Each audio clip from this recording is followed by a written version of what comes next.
ಮುಂದಿನ 6 ದಿನಗಳ ಕಾಲ ರಾಜ್ಯದ ಉತ್ತರ ಮತ್ತು ದಕ್ಷಿಣ ಒಳನಾಡಿನ ಜಿಲ್ಲೆಗಳಿಗೆ ಹವಾಮಾನ ಇಲಾಖೆ ಯೆಲ್ಲೋ ಅಲರ್ಟ್ ಘೋಷಿಸಿದ್ದು ಗುಡುಗು ಸಹಿತ ಭಾರೀ ಮಳೆಯಾಗುವ ಸಾಧ್ಯತೆ ಇದೆ. ಇಂದು ಕೂಡ ಕರಾವಳಿ ಜಿಲ್ಲೆಗಳಲ್ಲಿ ಸಾಧಾರಣ ಮಳೆ, ಉತ್ತರ ಒಳನಾಡಿನ ಬೀದರ್, ಕಲಬುರಗಿ, ಯಾದಗಿರಿ ಜಿಲ್ಲೆಗಳಲ್ಲಿ ಭಾರೀ ಮಳೆಯಾಗುವ ಸಾಧ್ಯತೆ ಇದೆ. ದಕ್ಷಿಣ ಒಳನಾಡಿನ ಚಾಮರಾಜನಗರ, ರಾಮನಗರ, ಬೆಂಗಳೂರು, ವಿಜಯನಗರ, ತುಮಕೂರು, ಚಿತ್ರದುರ್ಗ ಜಿಲ್ಲೆಗಳ ಕೆಲವು ಸ್ಥಳಗಳಲ್ಲಿ ಭಾರೀ ಮಳೆಯಾಗುವ ಸಾಧ್ಯತೆ ಇದೆ. ಭಾರತದ ನೂತನ ಉಪರಾಷ್ಟ್ರಪತಿಯಾಗಿ ಎನ್ಡಿಎ ಒಕ್ಕೂಟದ ಅಭ್ಯರ್ಥಿ ಸಿಪಿ ರಾಧಾಕೃಷ್ಣನ್ ಆಯ್ಕೆಯಾಗಿದ್ದಾರೆ. ಇಂಡಿಯಾ ಮೈತ್ರಿಕೂಟದ ಅಭ್ಯರ್ಥಿ ಸುದರ್ಶನ್ ರೆಡ್ಡಿ ಅವರನ್ನು 152 ಮತಗಳಿಂದ ಪರಾಭವಗೊಳಿಸಿ ಭರ್ಜರಿ ಗೆಲುವನ್ನು ಸಾಧಿಸಿದ್ದಾರೆ. ಚಲಾವಣೆಯಾದ 752 ಮತಗಳ ಪೈಕಿ 15 ಮತಗಳು ಅಮಾನ್ಯವಾಗಿದೆ ಅಂತ ಚುನಾವಣಾಧಿಕಾರಿ ಪಿಸಿ ಮೋದಿ ಸುದ್ದಿಗೋಷ್ಠಿಯಲ್ಲಿ ಮಾಹಿತಿಯನ್ನು ನೀಡಿದ್ದಾರೆ.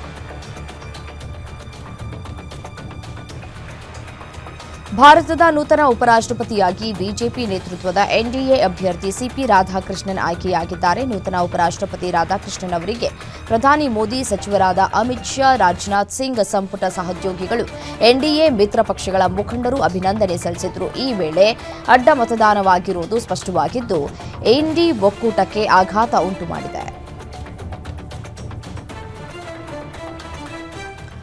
ಜಗದೀಪ್ ಧನ್ಕರ್ ಹಠಾತ್ ರಾಜೀನಾಮೆಯಿಂದ ತೆರವಾದ ಉಪರಾಷ್ಟ್ರಪತಿ ಸ್ಥಾನಕ್ಕೆ ಚುನಾವಣೆ ನಡೆದಿದ್ದು, ಮಾಜಿ ಪ್ರಧಾನಿ ಹಾಗೂ ರಾಜ್ಯಸಭಾ ಸಂಸದ ಎಚ್ಡಿ ದೇವೇಗೌಡರು ವೀಲ್ ಚೇರ್ನಲ್ಲಿ ಬಂದು ಮತ ಚಲಾಯಿಸಿದ್ರು. ವಯಸ್ಸಿಗೆ ಸಂಬಂಧಿತ ಅನಾರೋಗ್ಯವಿದ್ದರೂ ಕೂಡ ಹುಮ್ಮಸ್ಸಿನಿಂದ ಬಂದು ಮತ ಚಲಾಯಿಸಿದ್ದಾರೆ. ಭಾರತದ 17ನೇ ಉಪರಾಷ್ಟ್ರಪತಿಯಾಗಿ ಎನ್ಡಿಎ ಮೈತ್ರಿಕೂಟದ ಸಿಪಿ ರಾಧಾಕೃಷ್ಣನ್ ಆಯ್ಕೆಯಾಗಿದ್ದಾರೆ.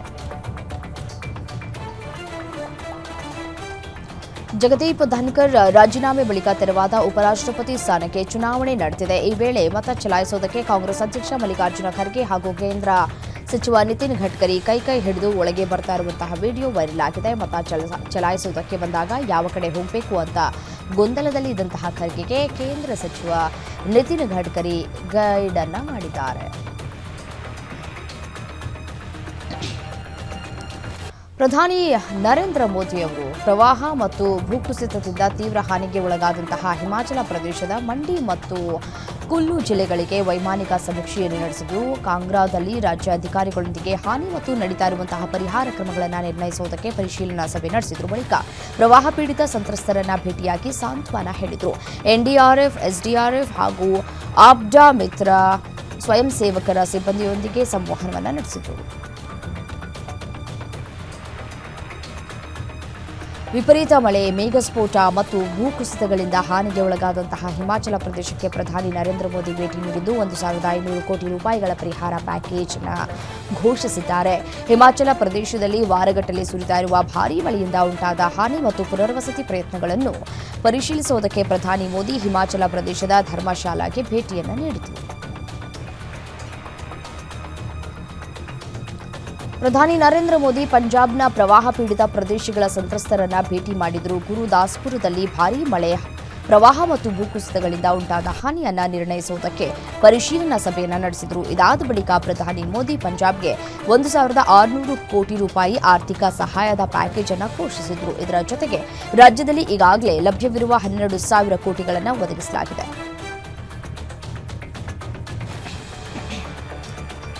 ಕೇಂದ್ರಾಡಳಿತ ಆದೇಶ ಲಡಾಖ್ನಲ್ಲಿ ಇರುವಂತಹ ಸಿಯಾಚಿನ್ನಲ್ಲಿ ಹಿಮಪಾತ ಸಂಭವಿಸಿ 3 ಸೈನಿಕರು ಪ್ರಾಣವನ್ನು ಕಳೆದುಕೊಂಡಿದ್ದಾರೆ.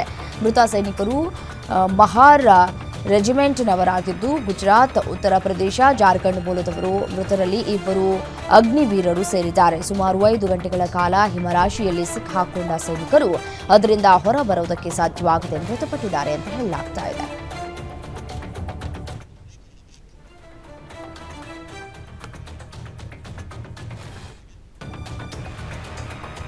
ದೆಹಲಿಯ ಮೌಲಾನಾ ಆಜಾದ್ ವೈದ್ಯಕೀಯ ಕಾಲೇಜಿಗೆ ಇಮೇಲ್ ಬಾಂಬ್ ಬೆದರಿಕೆ ಬಂದಿದ್ದು ಕೆಲ ಕಾಲ ಭೀತಿ ಉಂಟಾಗಿತ್ತು.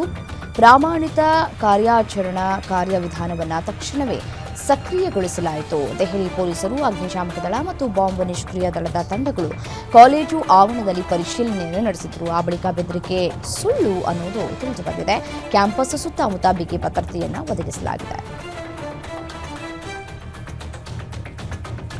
ಇಬ್ಬರು ಮಹಿಳೆಯರ ನಡುವೆ ಹಿಂಸಾತ್ಮಕ ಜಗಳ ನಡೆದಿರುವ ಘಟನೆಯ ವಿಡಿಯೋವೊಂದು ವೈರಲ್ ಆಗಿದ್ದು, ರಾಜಸ್ಥಾನದ ಸಿಕಾರ್ ಜಿಲ್ಲೆಯ ಖಾತು ಶ್ಯಾಮ್ ದೇವಸ್ಥಾನದ ಬಳಿ ನಡೆದಿದೆ. ಈ ಘಟನೆ ಸೆಪ್ಟೆಂಬರ್ 6ರಂದು ಸಂಜೆ 7:30ರ ಸುಮಾರಿಗೆ ದೇವಾಲಯದ ಆವರಣದಿಂದ ಸುಮಾರು 50 ಮೀಟರ್ ದೂರದಲ್ಲಿರುವ ಕಬುದಾರ್ ಚೌಕ್ನಲ್ಲಿ ನಡೆದಿದೆ ಅಂತ ವರದಿಯಾಗಿದೆ. ಈ ದೃಶ್ಯಾವಳಿಗಳು ಈಗ ಸಾಮಾಜಿಕ ಮಾಧ್ಯಮದಲ್ಲಿ ವ್ಯಾಪಕವಾಗಿ ವೈರಲ್ ಆಗಿದೆ. ಈ ಜಗಳಕ್ಕೆ ಕಾರಣ ಏನು ಅನ್ನೋದು ದೃಢಪಟ್ಟಿಲ್ಲ. ಕಬಡ್ಡಿ ಪಂದ್ಯದ ವೇಳೆ ಜಗಳ ನಡೆದ ಒಂದು ದಿನದ ನಂತರ 12ನೇ ತರಗತಿಯ ವಿದ್ಯಾರ್ಥಿಯೊಬ್ಬನನ್ನ 4 ಸಹಪಾಠಿಗಳು ಹಾಸ್ಟೆಲ್ ಕೋಣೆಯೊಳಗೆ ಥಳಿಸಿದ್ದಾರೆ. ಗುಜರಾತ್ನ ಜುನಾಗಢದಲ್ಲಿ ಈ ಆಘಾತಕಾರಿ ಘಟನೆ ನಡೆದಿದೆ. ಈ ಹಲ್ಲೆಯ ದೃಶ್ಯವನ್ನು ಒಬ್ಬ ವಿದ್ಯಾರ್ಥಿ ಸೆರೆ ಹಿಡಿದಿದ್ದು, ನಂತರ ಅದನ್ನು ಸಾಮಾಜಿಕ ಮಾಧ್ಯಮದಲ್ಲಿ ಹಂಚಿಕೊಳ್ಳಲಾಗಿದೆ. ದೂರಿನ ಪ್ರಕಾರ ಭಾಗಿಯಾಗಿರುವ ಎಲ್ಲ ಹುಡುಗರು ಹಾಸ್ಟೆಲ್ನಲ್ಲಿ ವಾಸಿಸುವ ವಿದ್ಯಾರ್ಥಿಗಳು. ಘಟನೆಯ ನಂತರ ಭಯಭೀತರಾದ ಸಂತ್ರಸ್ತ ಹಾಸ್ಟೆಲ್ ಅಧಿಕಾರಿಗಳಿಗೆ ತನಗೆ ಹುಷಾರಿಲ್ಲ ಎಂಬ ಕಾರಣ ತಿಳಿಸಿ ತನ್ನ ತಂದೆಯೊಂದಿಗೆ ಹೊರಟು ಹೋಗಿದ್ದಾನೆ.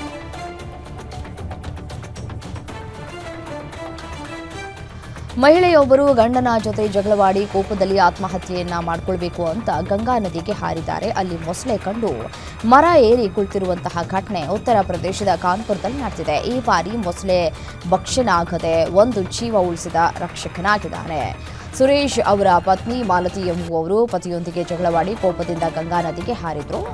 ಒಂದು ಕಡೆ ಆತ್ಮಹತ್ಯೆ ಮಾಡಿಕೊಳ್ಳೋದಕ್ಕೆ ನದಿಗೆ ಹಾರಿದಾಗ ಮೊಸಳೆ ಎದುರಾಗಿ ತನ್ನ ಜೀವವನ್ನು ಉಳಿಸಿಕೊಳ್ಳೋದಕ್ಕೆ ಹತ್ತಿರದ ಮರವನ್ನು ಹತ್ತಿ ಇಡೀ ರಾತ್ರಿ ಅಲ್ಲಿಯೇ ಕಳೆದಿದ್ದಾರೆ.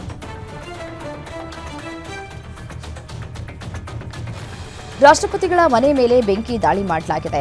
ಈ ಪ್ರತಿಭಟನೆಗಳು ಸಂಘರ್ಷವಾಗಿ ಬಲವಾಗಿದ್ದು, ಸರ್ಕಾರದ ವಿರುದ್ಧ ಪ್ರತಿಭಟನಾಕಾರರು ತಿರುಗಿ ಬಿದ್ದಿದ್ದು ವಿಧ್ವಂಸಕ ಕೃತ್ಯಗಳಲ್ಲಿ ತೊಡಗಿಕೊಂಡಿದ್ದಾರೆ.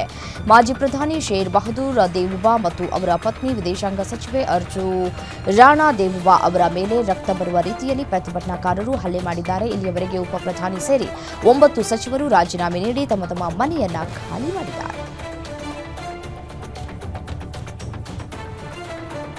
ನೇಪಾಳದಲ್ಲಿ ಸೋಷಿಯಲ್ ಮೀಡಿಯಾ ನಿಷೇಧಿಸಿದ್ದನ್ನು ಖಂಡಿಸಿ ಆರಂಭವಾದ ಪ್ರತಿಭಟನೆ ದೇಶದ ಸರ್ಕಾರವನ್ನೇ ಪತನಗೊಳಿಸಿದೆ. ಈ ಹಿಂದೆ ಬಾಂಗ್ಲಾದೇಶದಲ್ಲೂ ಇದೇ ಪರಿಸ್ಥಿತಿ ನಿರ್ಮಾಣವಾಗಿತ್ತು. ಸಣ್ಣದಾಗಿ ಶುರುವಾದಂತಹ ಪ್ರತಿಭಟನೆಯೊಂದು ಹಿಂಸಾಚಾರದ ರೂಪಕ್ಕೆ ತಿರುಗಿ ಪ್ರಧಾನಿಯ ರಾಜೀನಾಮೆಗೆ ಕಾರಣವಾಗಿದೆ. ನೇಪಾಳದ ಪ್ರಧಾನಿ ಕೆಪಿ ಶರ್ಮಾ ಓಲಿ ತಮ್ಮ ಸ್ಥಾನಕ್ಕೆ ರಾಜೀನಾಮೆ ನೀಡುವ ಕೆಲವೇ ನಿಮಿಷಗಳ ಮೊದಲು ಪ್ರತಿಭಟನಾಕಾರರು ಸಂಸತ್ತಿಗೆ ನುಗ್ಗಿ ಕಟ್ಟಡಕ್ಕೆ ಬೆಂಕಿಯನ್ನು ಹಚ್ಚಿದ್ದಾರೆ.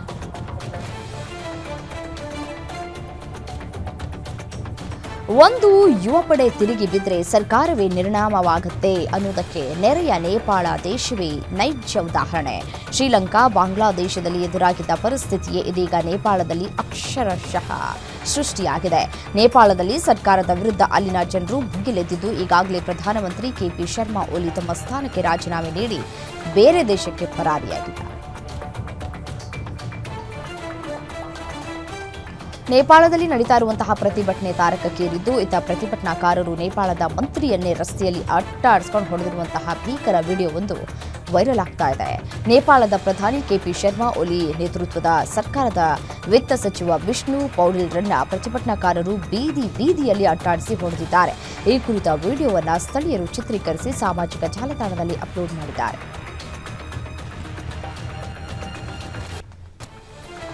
ಸಾಮಾಜಿಕ ಜಾಲತಾಣ ವೇದಿಕೆಗಳನ್ನು ನಿಷೇಧಿಸಿದ್ದ ನೇಪಾಳ ಸರ್ಕಾರ ಕೊನೆಗೆ ಯುವ ಸಮೂಹದ ಭಾರೀ ಪ್ರತಿಭಟನೆ ಬಳಿಕ ತನ್ನ ನಿರ್ಧಾರವನ್ನು ವಾಪಸ್ ಪಡೆದಿದೆ. ಸಾಮಾಜಿಕ ಜಾಲತಾಣಗಳ ಮೇಲಿನ ನಿಷೇಧವನ್ನು ವಾಪಸ್ ಪಡೆಯಬೇಕು ಮತ್ತು ಭ್ರಷ್ಟಾಚಾರ ನಿಯಂತ್ರಿಸುವಂತೆ ಆಗ್ರಹಿಸಿ ಕಠ್ಮಂಡು ಸೇರಿದಂತೆ ನೇಪಾಳದ ವಿವಿಧೆಡೆ ಯುವಕರು ನಡೆಸಿದ ಬೃಹತ್ ಪ್ರತಿಭಟನೆ ಹಿಂಸಾಚಾರಕ್ಕೆ ತಿರುಗಿತ್ತು. ಈ ಘಟನೆಯಲ್ಲಿ 19 ಮಂದಿ ಮೃತಪಟ್ಟಿದ್ದು, 300ಕ್ಕೂ ಹೆಚ್ಚು ಮಂದಿ ಗಾಯಗೊಂಡಿದ್ದಾರೆ.